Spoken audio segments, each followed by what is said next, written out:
Number 1. Masumi Hayashi, the curry poisoner of Wakayama. There are crimes that shake a nation for a single news cycle, and then there are crimes so methodical, so quietly devastating in their nature,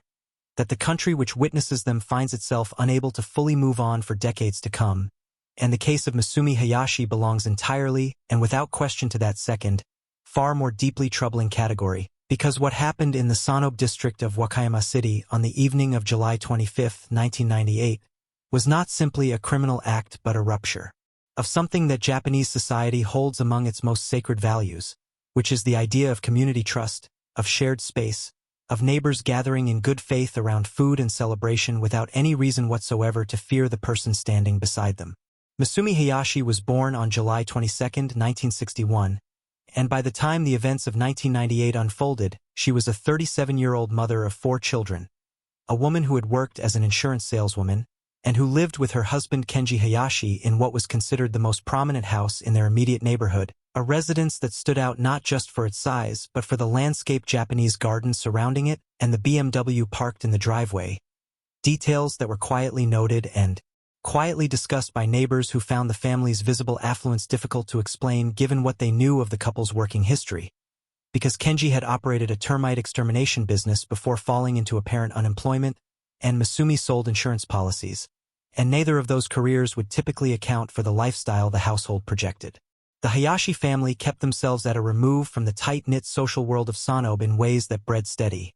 low-level unease among their neighbors over the years. They hosted mahjong gatherings for guests who came from outside the community. They did not participate in neighborhood events the way others did, and there were repeated complaints about Masumi's habit of discarding refuse into a local irrigation canal, as well as accounts of her sounding her car horn impatiently at other vehicles in narrow streets. Small things individually but collectively they painted the picture of a woman who saw herself as separate from the community she lived within,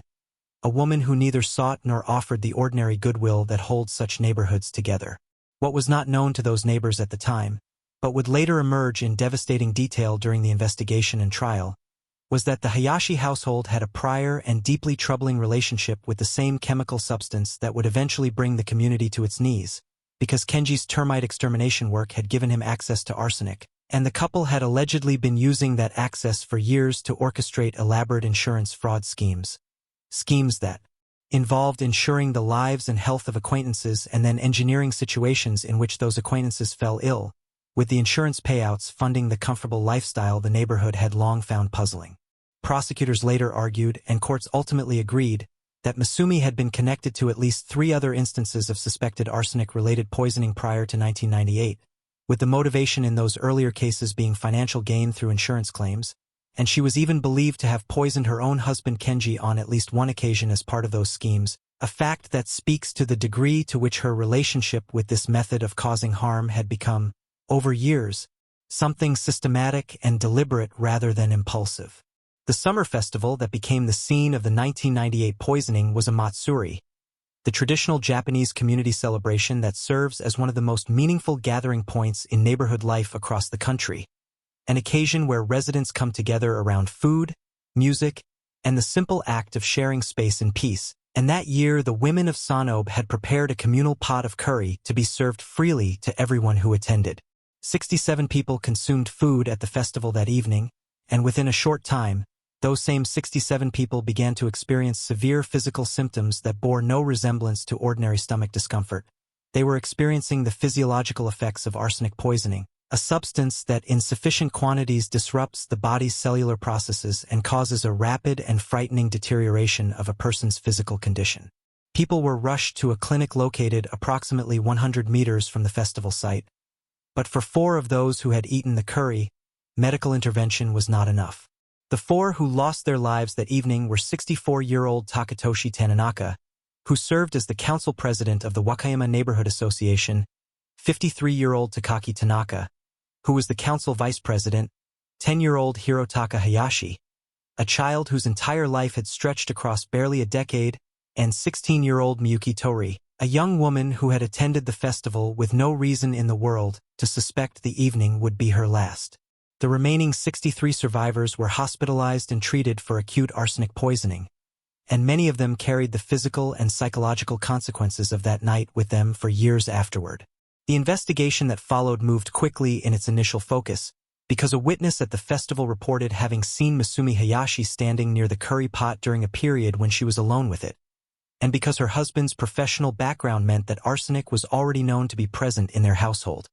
both of which facts placed her at the center of police attention almost immediately. When investigators searched the Hayashi property, they discovered arsenic stored in multiple locations, under a sink, in approximately 10 additional spots across the property, and the chemical analysis conducted by forensic experts concluded that the arsenic acid found in the curry pot shared characteristics that were described as matching samples recovered from the Hayashi home, evidence that would become the cornerstone of the prosecution's case in the absence of any direct eyewitness testimony to the act of poisoning itself. Masumi Hayashi was formally arrested in October 1998, 3 months after the festival, initially on charges connected to insurance fraud, and she was subsequently indicted for murder and attempted murder in connection with the curry poisoning. From the very first day of her trial, which opened on May 13, 1999, at the Wakayama District Court, she admitted to the insurance fraud charges but denied every aspect of the poisoning accusations completely and consistently, and she has continued to deny those charges from that day to the present, a position that her defense team supported through years of legal proceedings by arguing that the scientific evidence was not conclusive enough to prove her guilt beyond reasonable doubt. The trial itself became one of the most intensely followed criminal proceedings in modern Japanese legal history. When the verdict was announced on December 10, 2002, more than 2,200 people arrived at the courthouse hoping to be present for the reading of the judgment, a figure that gives some measure of how deeply the case had embedded itself in the national consciousness over the preceding 4 years. Presiding Judge Ikyo Ogawa spent 7 hours reading the court's 200-page explanation of the decision, and at the end of that reading, Masumi Hayashi was found guilty of murder and sentenced to death, with the judge noting that she had been the only one among the 4 women involved in preparing the curry who had been left alone near the pot and who had not herself become ill after the festival. The Osaka High Court upheld the death sentence on June 29, 2005, and the Supreme Court of Japan rejected her final appeal on April 21, 2009, making the sentence final and effectively closing the ordinary legal avenues available to her. Her lawyers and family members have since pursued the path of retrial petitions, a process that in Japan is notoriously difficult and has been described in legal circles as the unopenable door, a system so demanding in its evidentiary requirements that it has historically granted almost no prisoner a second hearing regardless of the strength of their claims, and Hayashi's multiple petitions, filed in 2009, rejected by the Wakayama District Court in March 2017, rejected again by the Osaka High Court shortly thereafter, and followed by a third petition filed in June 2021, have each argued that the forensic analysis used to convict her was flawed or misrepresented, with some independent scientific reviewers later suggesting that the arsenic identification methodology used at trial may not have been as definitive as prosecutors presented it to be. The question of whether Masumi Hayashi was correctly convicted or whether she represents one of Japan's most consequential potential wrongful convictions remains unresolved to this day,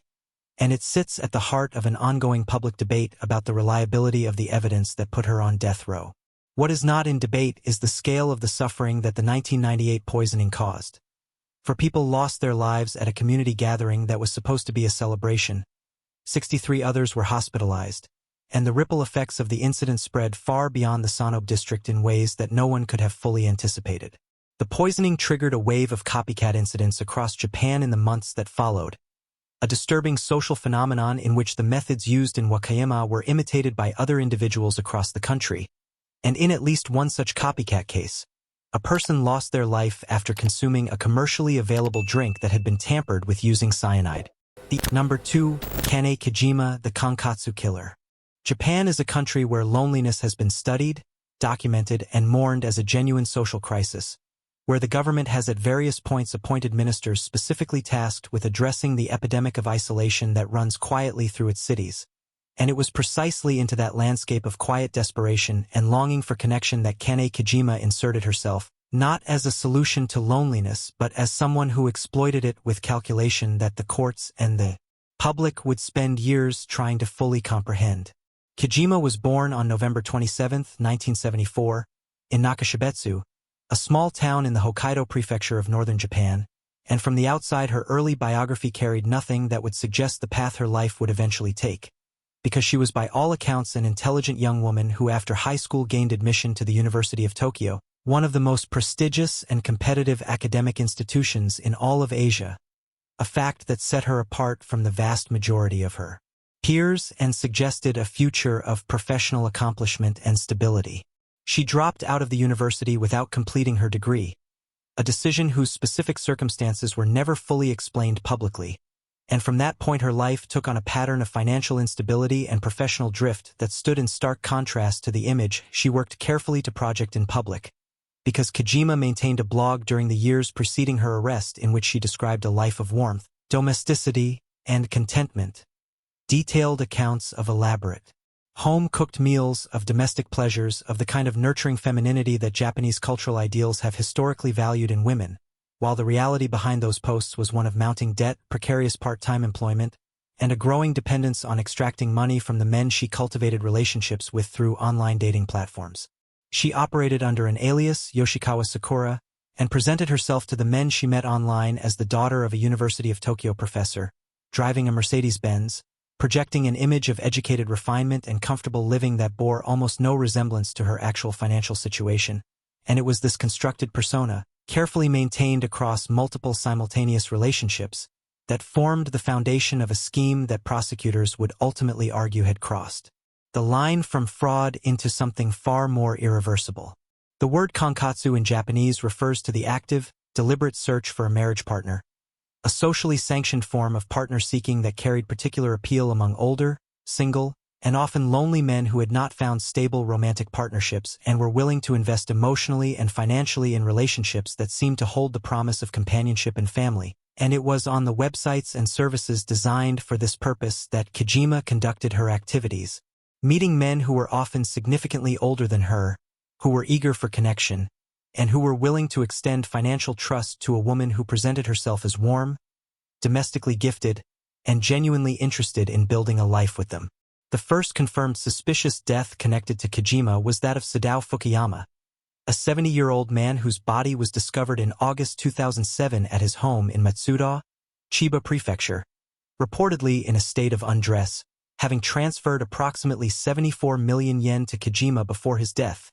a sum equivalent to hundreds of thousands of dollars. His death was not immediately treated as a homicide, and Kojima moved on to other relationships. The next confirmed death came on January 30, 2009, when 53-year-old Takao Terada was found dead at his home in the Ome area of Tokyo, his death initially classified as a suicide involving carbon monoxide poisoning from burning charcoal briquettes. And once again the investigation did not immediately identify Kojima as responsible, allowing her to continue. The third victim was 80-year-old Kenzo Ando, a resident of Noda in Chiba Prefecture, who died after Kojima had, according to prosecutors,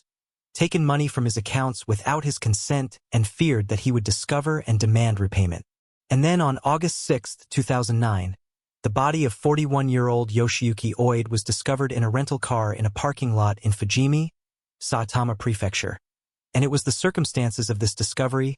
carbon monoxide poisoning, charcoal briquettes present at the scene, a rental car, a man who had recently been in contact with a woman he met on an online marriage hunting site, that finally prompted the Saitama Prefectural Police to look more closely at the woman Oid had been seeing. And that woman was Kane Kojima. The investigation that unfolded over the following months was intricate and painstaking, because in each of the deaths the absence of direct eyewitness evidence of the fatal act meant that detectives had to build their case through circumstantial connections. The presence of charcoal briquettes that Kojima had purchased before each death, the fact that she was the last person seen with each victim, the financial transfers that preceded the deaths, the staging of scenes to resemble voluntary self-ending. Kojima was arrested in January 2010 and subsequently charged with the murders of 3 of the men, Terada, Ando, and Oid, as well as multiple counts of fraud, and she denied all 3 murder charges from the moment of her arrest, a position she has maintained consistently through every stage of the legal proceedings that followed. Her trial, which ran for 100 days as a lay judge proceeding in the Saitama District Court beginning in January 2012, became one of the most closely watched criminal trials in recent Japanese legal history, in part because of the genuine complexity of the evidence and in part because of the extraordinary media attention that had attached itself to Kojima's appearance, personality, and the cultural questions her case raised. The media coverage of her trial drew significant criticism both during and after the proceedings because a substantial portion of it focused not on the legal facts or the gravity of what the victims had lost, but on Kojima's physical appearance, with Japanese newspapers, magazines, and online forums generating prolonged and extensive discussion about how a woman described by commentators as unattractive and overweight could have successfully attracted and maintained relationships with multiple men, a line of commentary that said far more about the media's discomfort with the facts of the case than it did about the case itself. Kojima herself was aware of and engaged with this commentary from within detention, continuing to update her blog during and after the trial through her legal representatives, writing about daily life in the detention center, about food, about the conditions of incarceration, and increasingly about what she characterized as the deeply unfair and gender-biased nature of the coverage she received. And she maintained throughout this period a readership and a following that included people who sent her financial support and eventually, in a development that surprised many observers, 2 men who married her while she was in custody, including, most recently, a 40-year-old employee of the publishing house that released her prison memoir. On April 13, 2012, presiding Judge Kazuyuki Okumura sentenced Kojima to death at the Saitama District Court, finding that she had murdered the 3 men for financial reasons, to avoid repaying money she had taken from them, and stating in his judgment that there was no room for leniency given the deliberate and selfish nature of the crimes and the complete absence of remorse in her court conduct. That sentence was upheld by the Tokyo High Court and then confirmed by the Supreme Court of Japan in April 2017, making Kojima the first woman in Japan's post-war period to have a death sentence finalized through the full appeals process. And she has remained on death row since that confirmation, continuing to write, continuing to attract attention, and continuing to insist upon her innocence. The lasting significance of the Kojima case in Japan reaches beyond the criminal facts themselves and into questions about how Japanese society processes the figure of a woman who defied both conventional gender expectations and conventional notions of female criminality, about the reliability of purely circumstantial evidence in capital cases, and about the way in which online platforms created a new architecture of trust and vulnerability that could be exploited in ways the designers of those platforms had not anticipated. For the families of Takao Terada, Kenzo Ando, and Yoshiyuki Oide, those questions carry a different weight, because at the center of the legal and cultural debates are 3 men who placed their trust and their money and their hope for companionship in a relationship that, the courts determined, ended in their deliberate and preventable deaths. Number 3, Miyuki Ishikawa, the demon midwife. Among all the cases that Japanese criminal history has produced across its many decades, few carry the particular weight of the Miyuki Ishikawa case, not only because of the sheer scale of what investigators uncovered when they finally began to look closely,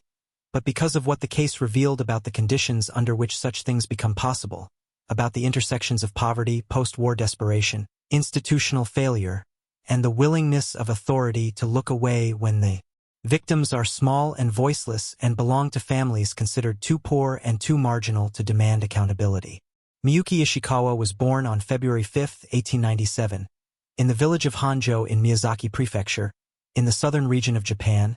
and the early chapters of her life were not those of someone moving toward catastrophe, but rather those of a woman making her way through the professional pathways that were available to educated women of her era, because she relocated to Tokyo, where she graduated from the Tokyo Imperial University with qualifications as a midwife on September 30, 1919, that same year, marrying Takashi Ishikawa,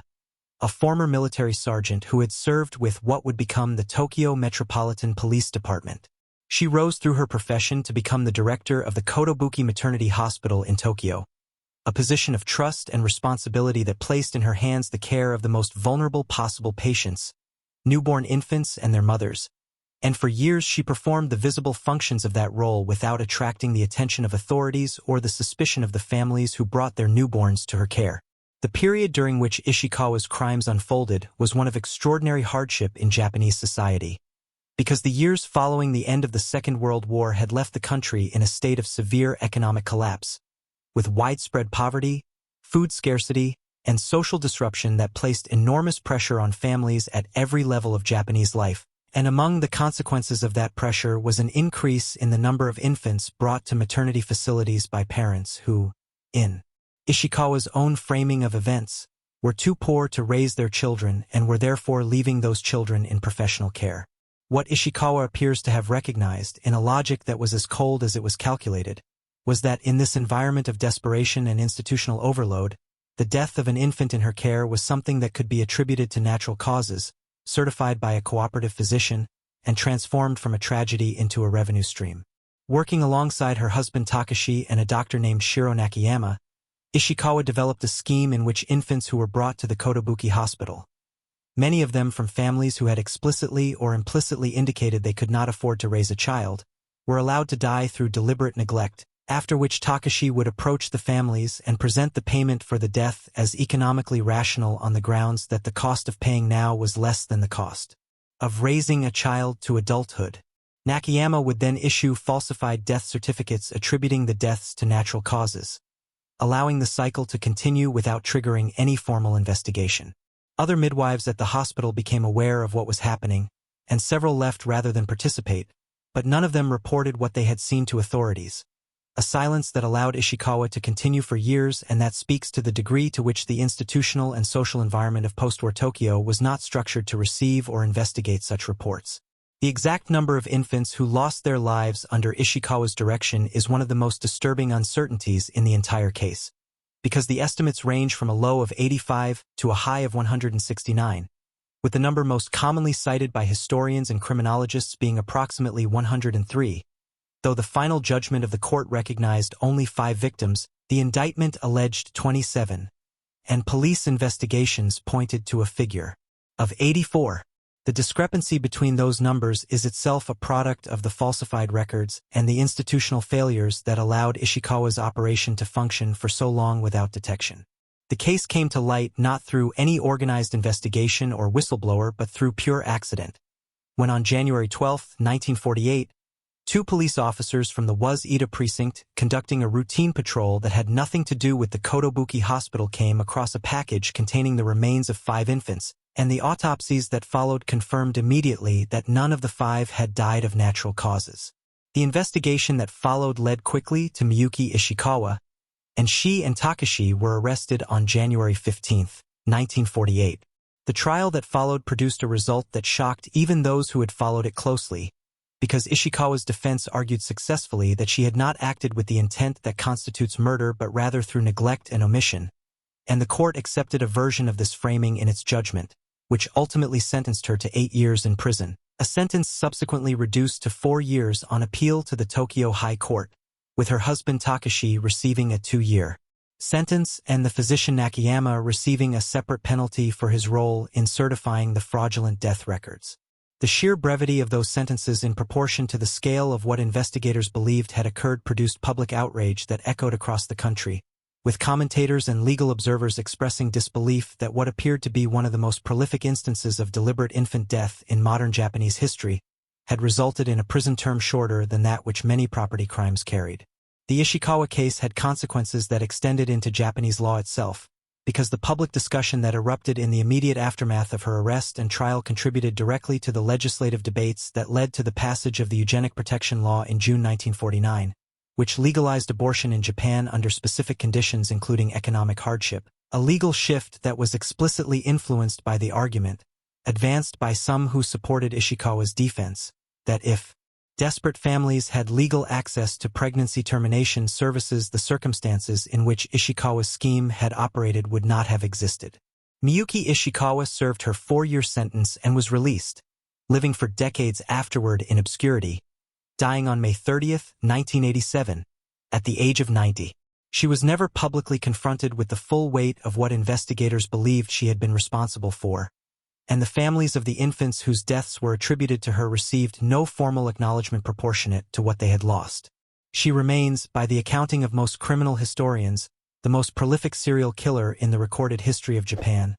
a designation that sits in painful contrast to the brevity of the consequences she faced for what the evidence suggested she had done. Number 4. Hiroko Nagata, the Red Army Purger.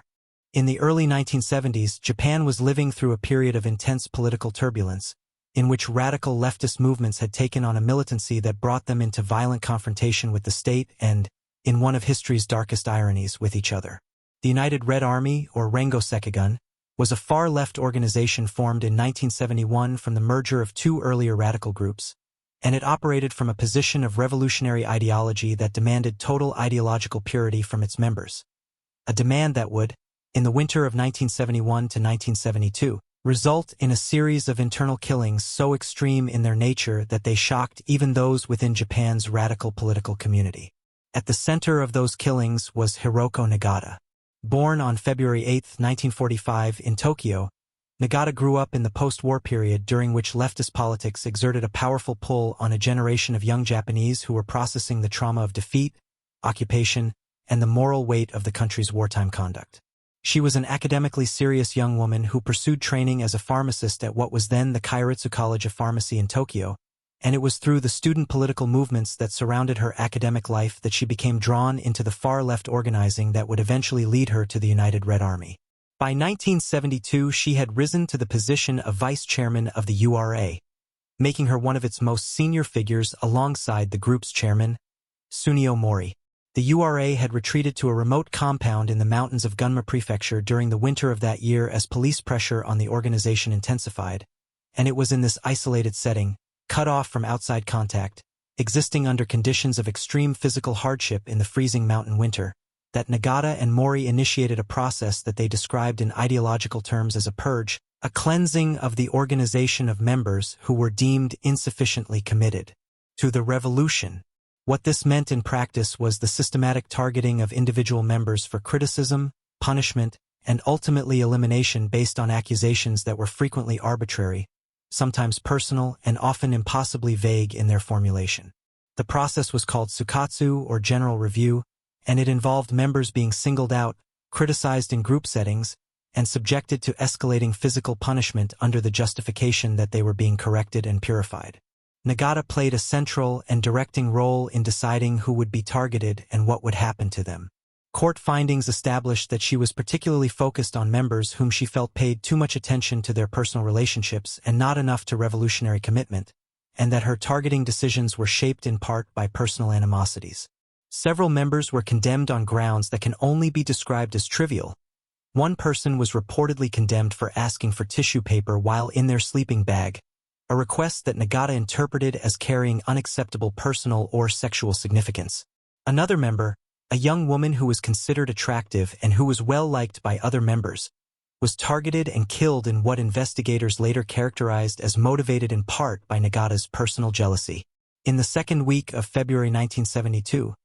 the purge reached its most intense phase at the Gunma compound. 8 members and 1 civilian non-member who happened to be present were subjected to group-directed beatings from which they did not survive. 6 other members were taken outside, bound to trees in the freezing mountain air, and left to die of exposure in temperatures that made survival impossible without protection. When the total of those who died during the full period of the purge, including 2 people killed in earlier incidents in 1971, is considered, the figure reaches 14 confirmed deaths, all of them people who had been members or associates of the organization that Nagata had helped lead. Police arrested Nagata, Mori, and 6 other URA members on February 16, 1972, at the compound and a nearby village. 5 others escaped through the mountains and eventually took refuge at a mountain lodge in Karuizawa in Nagano Prefecture, triggering a highly publicized hostage standoff known as the Asama Sanso incident that played out live on Japanese television and became one of the most watched broadcasts in the country's history. Mori, who was also charged in connection with the purge deaths, died by suicide in his cell on January 1, 1973, before his case could be fully adjudicated. Nagata was tried and convicted by the Tokyo District Court, which sentenced her to death on June 18, 1982. The Tokyo High Court upheld the sentence on September 26, 1986, and the Supreme Court of Japan confirmed it on February 19, 1993. In the decades that followed, she submitted a plea for retrial, which the courts declined in November 2006. During her long imprisonment, Nagata wrote several books, attracted a group of supporters, and underwent surgery for a brain tumor in 1984. By 2006, her health had deteriorated significantly. She collapsed from brain atrophy and was transferred to a medical prison in Hakioji. She returned to the Tokyo detention house in 2007 but remained bedridden. On February 5, 2011, Hiroko Nagata died of brain cancer at the Tokyo detention house at the age of 65, having spent nearly 4 decades on death row without the sentence ever being carried out. The case she left behind remains one of the most sobering examples in Japanese criminal history of how political ideology, when taken to an extreme and combined with unchecked personal authority within a closed group, can produce outcomes that contradict every value the ideology claimed to represent. Number 5. Junko Ogata, the controlled accomplice. There are criminal cases in which the line between perpetrator and victim becomes genuinely difficult to locate, and the case of Junko Ogata is one of the most challenging examples of that difficulty that the Japanese justice system has ever been asked to resolve. Ogata was born on February 25, 1962, in Kurume, Fukuoka Prefecture, in the northern part of Kyushu, into a family that was by local standards comfortable and well-regarded. She was described by people who knew her in her early life as a gentle and caring person, someone who worked in a preschool after completing her education, and who seemed oriented toward nurturing and quiet domesticity rather than anything that would have suggested the direction her life eventually took. She had crossed paths with Futoshi Matsunaga at high school. They attended the same school before he transferred, but they had not been particularly close, and the encounter was unremarkable enough that it left no apparent impression. When she reconnected with Matsunaga in 1982, she was 20 years old, and within a relatively short period of time the relationship had begun reshaping her in ways that people who had known her before would barely have recognized. Matsunaga was a man who had demonstrated from an early stage of his adult life a facility for psychological manipulation and a need for total control over those around him. He had been involved in various fraudulent schemes before Ogata entered his life, and he applied to their relationship the same tools of deception and psychological domination that defined his broader pattern of behavior. Over years, through a combination of emotional abuse, physical intimidation, financial dependency, and a systematic process of isolating her from everyone else in her life, Matsunaga worked to bring Ogata to a point where her capacity for independent judgment had been so thoroughly eroded that she became, in the court's eventual assessment, more instrument than agent, a person who carried out acts she would never have contemplated on her own because the person directing her had dismantled, over 2 decades, the psychological architecture through which she might have resisted. The crimes at the center of Ogata's case took place between 1996 and 1998 and involved 7 people, 6 of whom were members of her own family. Matsunaga had, by this period, inserted himself into the Ogata family unit in a way that gave him effective control over the entire household, and he used that control to begin a process of directing the family members, through psychological pressure, threats, and coercion, against one another. The victims included Ogata's parents, her sister Riko, her brother-in-law Kanzuya, and 2 of the couple's young children, Aya and Yuki, who were 5 and 10 years old respectively. A 7th victim, a 34-year-old man who was the father of another person Matsunaga had drawn into his orbit, was also killed. The Japan Times later described prosecutors as saying the case was without comparison in the criminal history of the country. When a teenage girl who had been held within the household managed to escape in April 2002 and report what she had witnessed to authorities, the investigation that followed was confronted with an almost unprecedented evidentiary challenge. There were no physical remains to be found, because the bodies of the victims had been disposed of in ways that prevented their recovery, and the only evidence available came from the testimonies of Ogata herself and the young woman who had escaped. Ogata admitted to her participation in the deaths in a manner that investigators described as calm and detailed, and it was her confession that provided the primary evidentiary basis for the prosecution's case. At the initial trial in the Fukuoka District Court on September 28, 2005, both Matsunaga and Ogata were sentenced to death by hanging. Matsunaga insisted throughout the proceedings that the women had fabricated their accounts and that he was innocent. Ogata appealed her sentence, and on September 26, 2007, the Fukuoka High Court reduced her sentence from death to life imprisonment, a decision that recognized the exceptional degree of psychological domination Matsunaga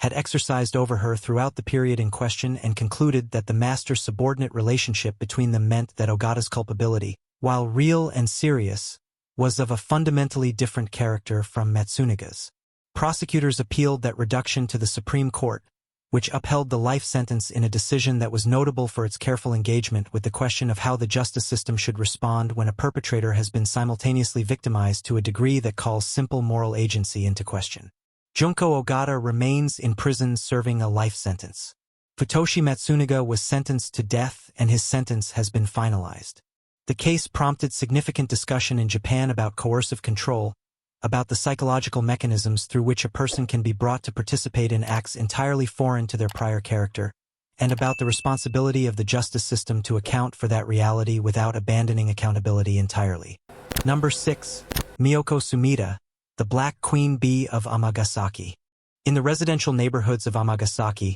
a city in Hyogo Prefecture in central Japan,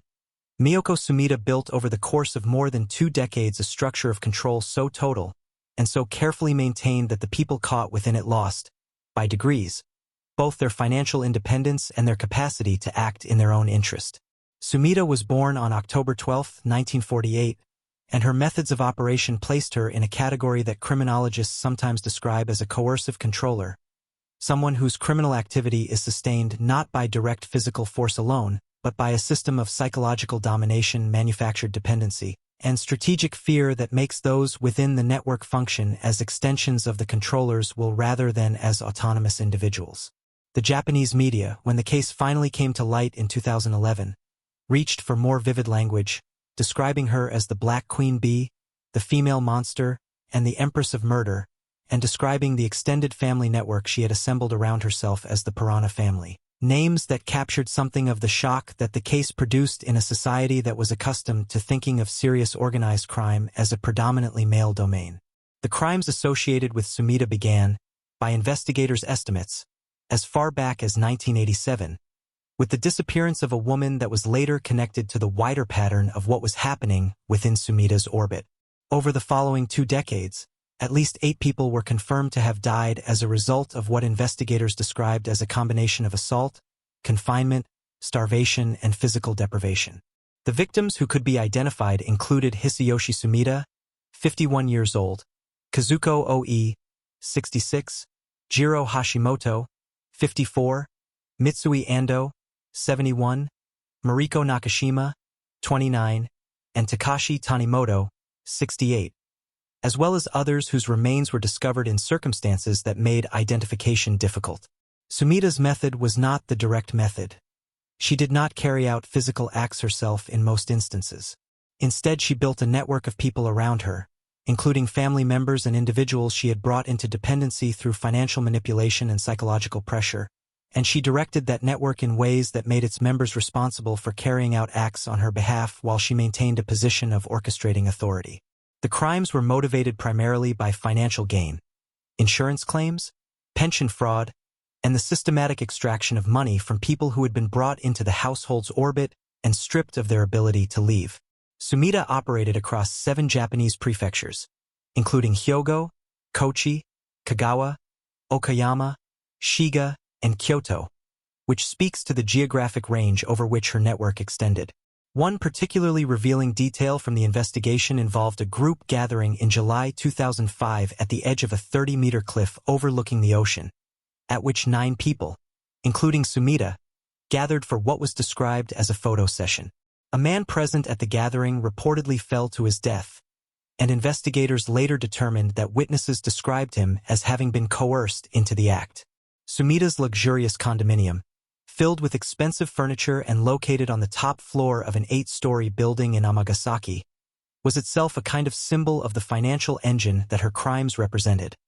a visible expression of wealth sustained by the suffering of those who had been brought into her world and could not find a way out of it. The case came to public attention in 2011 when a woman who had been held within the household managed to escape and reported her experience to authorities. The escapee was in a condition of severe physical deterioration at the time. She weighed approximately 30 kilograms, and the account she gave of life inside Sumida's network described years of beatings, starvation, forced confinement, and a system of mutual surveillance in which members of the group were encouraged to report on one another. Police arrested Miyoko Sumida and 7 co-accused on November 7, 2011. The network of accomplices included her common-law husband, her adopted sons Kentaro and Yutaro, her daughter-in-law Rue, a woman named Mieko Sumida, and her cousin Masanori Ri. The sentences handed down to the accomplices ranged from 17 years to life imprisonment. with Lee Masanori receiving a life sentence and others receiving terms between 17 and 23 years. Miyoko Sumida herself never faced a formal trial. On December 13, 2012, while awaiting proceedings, she was found dead in her cell, having taken her own life. The full scope of what occurred within her network over more than 2 decades remains incompletely documented, and investigators have suggested that additional victims may remain unidentified, including an 88-year-old woman who had not been seen since 2003 and whose remains were believed to have been buried at a relative's home in Kagawa Prefecture. Amagasaki has since become a reference point in Japanese discussions about coercive control, organized family crime, and the degree to which determined manipulation within a closed social network can sustain serious criminality for decades without triggering outside intervention. Number 7. Sada Abe, the woman who became a legend. No name in the history of Japanese crime is more immediately recognizable than Sada Abe, and none has traveled further from the specific facts of what occurred in a Tokyo inn in May 1936 into the broader territory of cultural myth, artistic interpretation, philosophical debate, and national obsession that her case eventually produced. Abe was born on May 28, 1905, the 7th of 8 children in a family of tatami mat makers in Tokyo, and her early life was marked by a series of circumstances that placed her outside the conventional structures of respectable womanhood in pre-war Japanese society. She was a difficult and unruly teenager who stole from her parents and violated curfews, and after her father, seeing no other option, sent her to train as an apprentice geisha, she passed through a succession of different roles: geisha, licensed prostitute, unlicensed prostitute, mistress, that positioned her permanently at the margins of the social world her family had hoped she would inhabit. She contracted syphilis at some point during her time in this world, an illness that carried enormous social stigma in the period, and she moved frequently between cities and arrangements as her circumstances changed. The relationship that would define the rest of her life began in February 1936 when she started working as an apprentice at a restaurant in Tokyo's Nakano district. The restaurant was managed by Kichizo Ishida,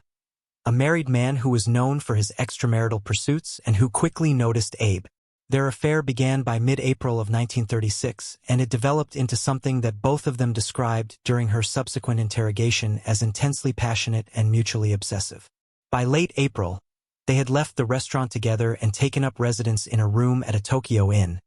withdrawing from their ordinary lives to spend 2 weeks in a state of almost complete isolation from the outside world. During this period they ate expensive food, had geisha entertainers come to perform for them,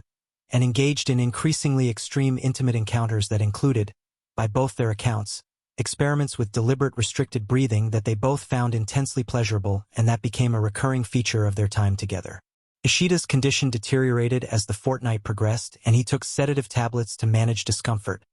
but neither of them stepped back from what they were doing. In the early hours of May 18, 1936, while Ishida was asleep,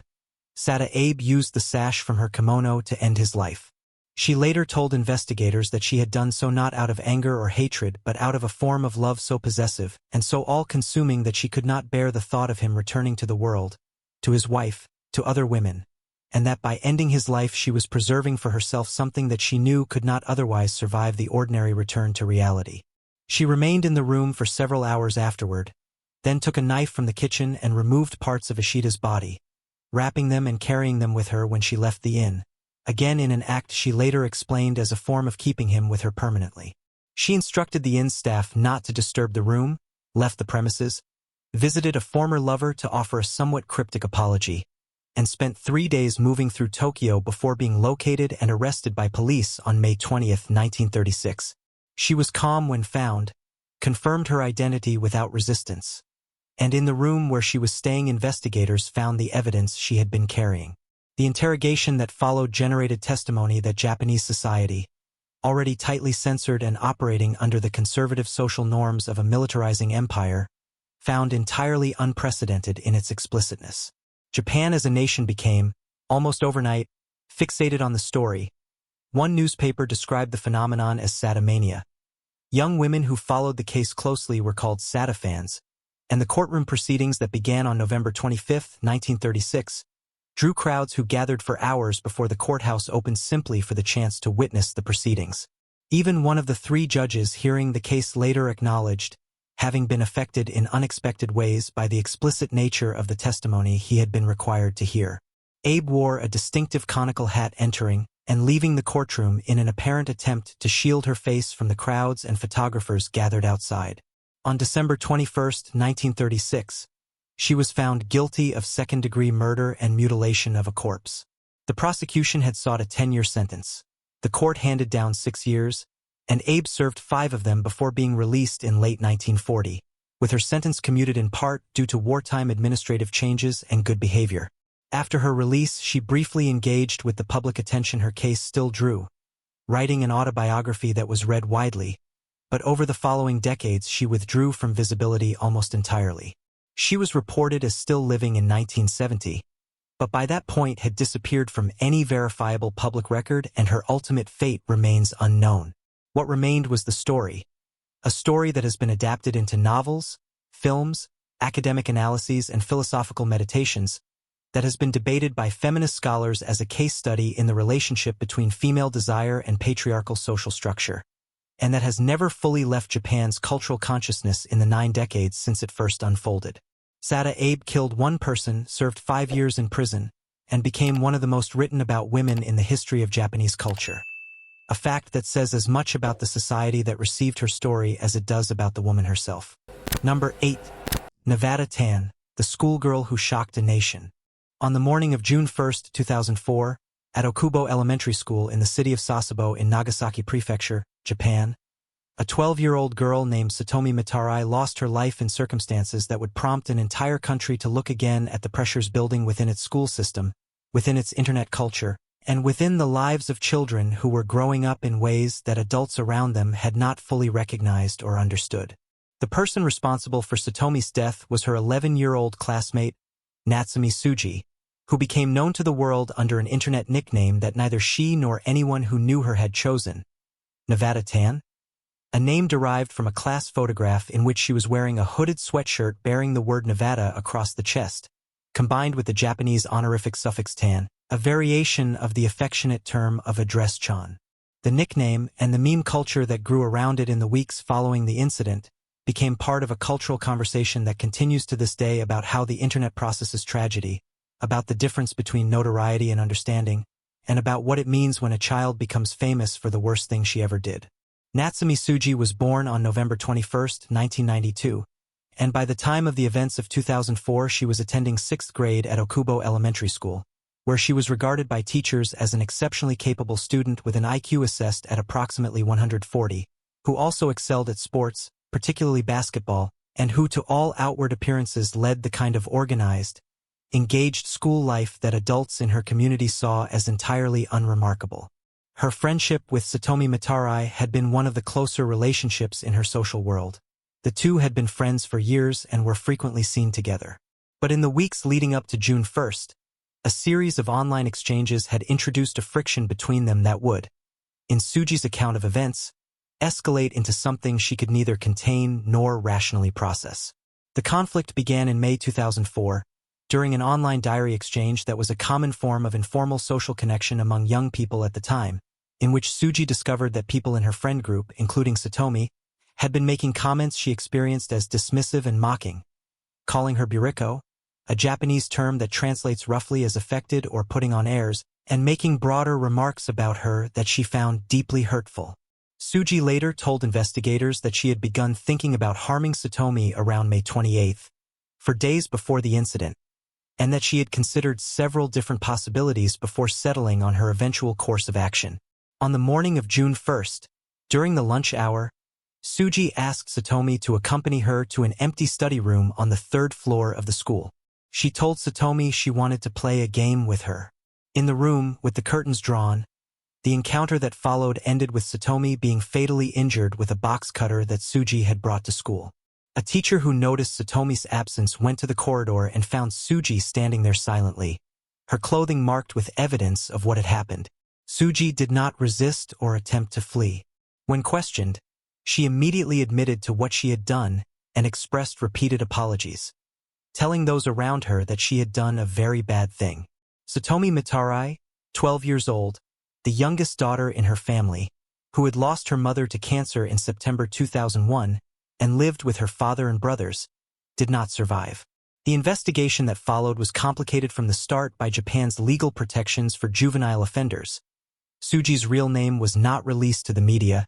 and she was referred to in official proceedings and news coverage as Girl A. Despite this, photographs from the class photo in which she wore the Nevada sweatshirt circulated online and her identity became widely known,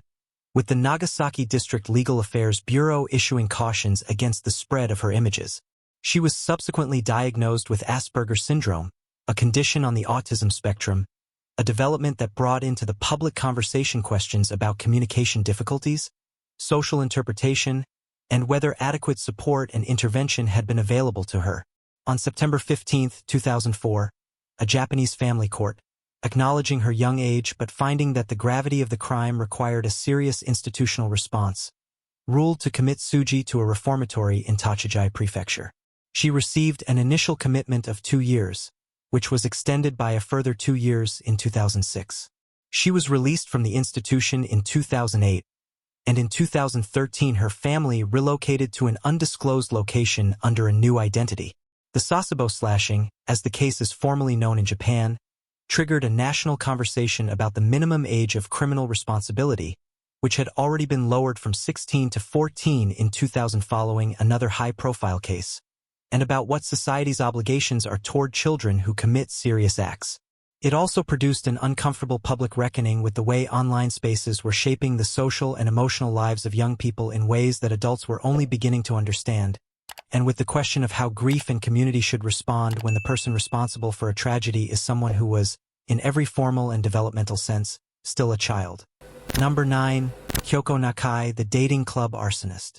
In the world of Japanese entertainment businesses, the telephone dating club, a service model that was particularly widespread in the 1990s and early 2000s, operated in a competitive commercial environment where operators relied on customer volume and neighborhood presence to sustain their income, and it was within this specific and unglamorous commercial context that Kyoko Nakai, a woman who ran one such establishment in Kobe,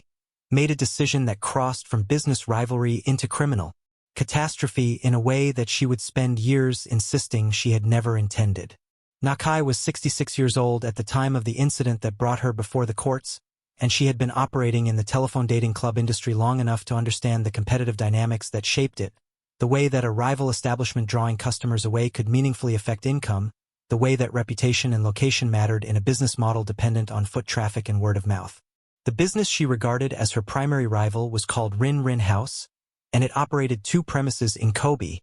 both of which were drawing the kind of customer numbers that Nakai believed were coming at her expense. What investigators established, and what the Kobe District Court ultimately found proven, was that Nakai made contact with Akihiro Sakamoto, a 47-year-old who served as the leader of a Hiroshima-based criminal network involved in drug trafficking, and communicated to him in some form a desire to disrupt the operations of Rin Rin House. Exactly what words passed between them, and exactly what she understood Sakamoto's people would do in response to her request, became the central factual dispute of her entire criminal case.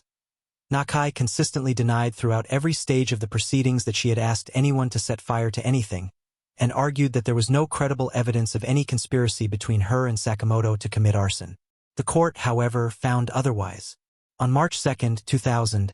accomplices acting at Sakamoto's direction entered the 2 Rin Rin House premises in Kobe and threw Molotov cocktails into both locations. The fires that resulted spread quickly through the interiors of the buildings. 4 male customers who were inside the premises at the time of the fires did not survive. They were ordinary members of the public who had come to a commercial establishment in good faith, and who lost their lives in a fire that was set to serve a business rivalry they had no knowledge of and no part in. Nakai was arrested and charged with murder and arson of inhabited structures. The trial that followed at the Kobe District Court produced one of those outcomes that sits in an uneasy legal territory. The court found her guilty on both counts, accepting the prosecution's argument that a conspiracy had existed and that she bore criminal responsibility for the deaths that resulted from it. But the presiding judge Makoto Okada declined to impose the death sentence that prosecutors had demanded. The judge's reasoning reflected a legal distinction between different levels of criminal intent, finding that while Nakai bore responsibility for the fires and the deaths, her primary aim had been to disrupt a business competitor rather than to cause the deaths of the people inside, and that she had not been informed of and had not sanctioned the specific method that Sakamoto's associates chose to employ. Nakai was accordingly sentenced to life imprisonment, a sentence that the families of the 4 men who died in the fires found wholly inadequate and around which a great deal of public controversy gathered in the period following the verdict. The case raised pointed questions about how the law calibrates responsibility when a person sets a chain of events in motion without fully anticipating where that chain will end, and about whether the distinction between intending disruption and intending death is morally meaningful when 4 people lose their lives as a direct consequence. Kyoko Nakai maintained her denial of any conspiracy to the end of the formal legal process,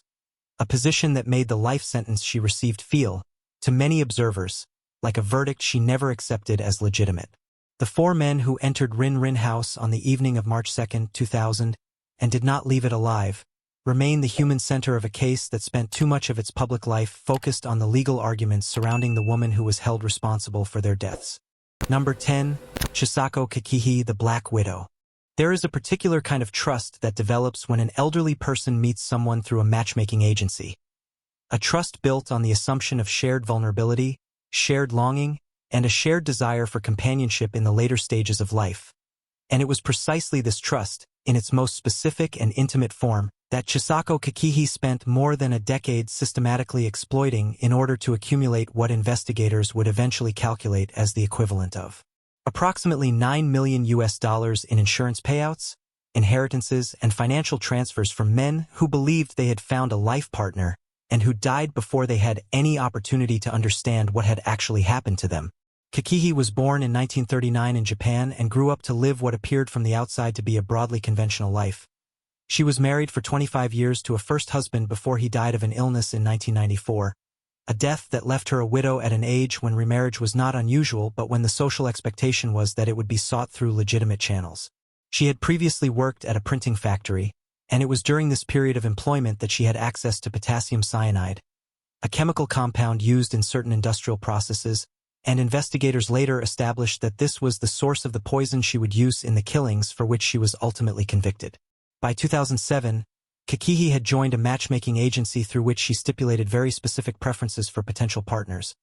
She wanted to meet men who were wealthy, elderly, or in poor health, and who had no children, a combination of preferences that, viewed in retrospect, reads as a deliberate specification of the ideal victim profile rather than a statement of romantic inclination. The first killing for which she was convicted involved 78-year-old Toshiaki Suihiro, with whom she had entered into a relationship through the agency. On December 18, 2007,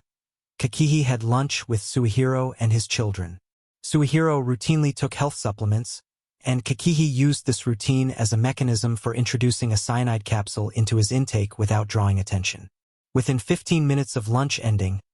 Suihiro collapsed on the street, gasping and on the verge of losing consciousness by the time emergency services arrived. He did not survive. His death was not immediately investigated as suspicious,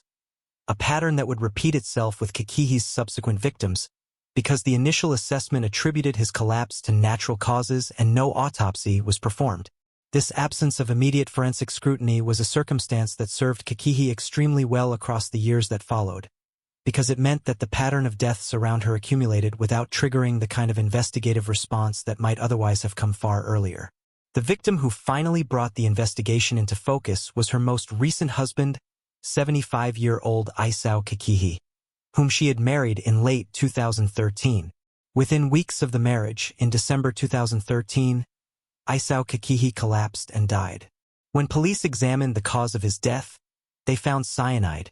and the discovery prompted investigators to look backward through the series of deaths that had preceded his. What they found was a consistent and deeply troubling pattern. A succession of men, all elderly or unwell, all financially comfortable, all of whom had been involved with Chisako Kakihi in the period leading up to their deaths, and many of whom had died in circumstances that had initially been treated as natural or accidental. Police believed Kakihi was linked to the deaths of 4 other men beyond the 4 she was charged with, though prosecutors ultimately decided against indicting her for those due to insufficient evidence. A previous fiancé who had died in a motorcycle accident was also found upon subsequent examination to have had cyanide in his system. Kakihi reportedly amassed 1 billion yen in insurance payouts and inheritance over 10 years, though she subsequently lost most of the money through unsuccessful financial trading. Kikihi was arrested in November 2014, and the trial that followed became one of the longest and most extensively covered criminal proceedings in modern Japanese legal history.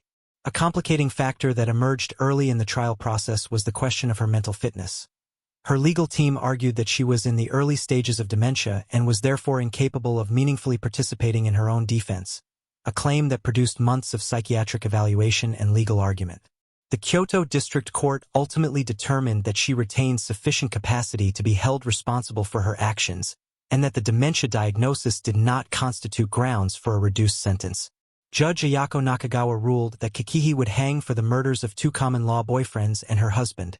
as well as the attempted murder of a 4th man between 2007 and 2013, describing the cyanide poisonings as cunning and malicious, well prepared in advance and driven by greed. The death sentence was handed down on November 7, 2017, and the Osaka High Court upheld it on appeal. The Supreme Court rejected her final appeal in June 2021, with Supreme Court Judge Yuko Miyazaki stating that she had used cyanide on the men after making them trust her as a life partner, and that it was a calculated, cruel crime based on a strong intent of murder. Chisako Kikihi did not live to be executed. She died in the Osaka Detention Center at the age of 78, found unresponsive in her cell, with the cause of death attributed to an undisclosed illness, making her one of a small number of death row prisoners in Japan whose sentence was never carried out because natural mortality intervened first. The broader social impact of the Kikihi case was significant and lasting. It triggered a public conversation in Japan about the vulnerability of elderly people in romantic contexts, about the particular risks faced by older men who seek companionship through matchmaking agencies, and about how effectively the legal and medical systems were responding to deaths that occurred in private, domestic settings where no one was initially looking for evidence of wrongdoing. The Japanese Counseling Organization for Personality Disorder and Marriage Fraud,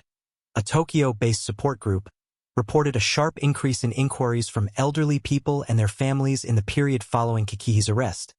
a figure that suggested her case had touched a nerve of genuine and widely shared anxiety about a form of vulnerability that society had not previously discussed openly. The men who trusted Chisako Kikihi with their later years, who came to her through agencies that were supposed to facilitate genuine connection, and who died before they could understand what had been done to them, are the irreducible human reality at the center of a case that Japan spent years processing and has never quite fully left behind.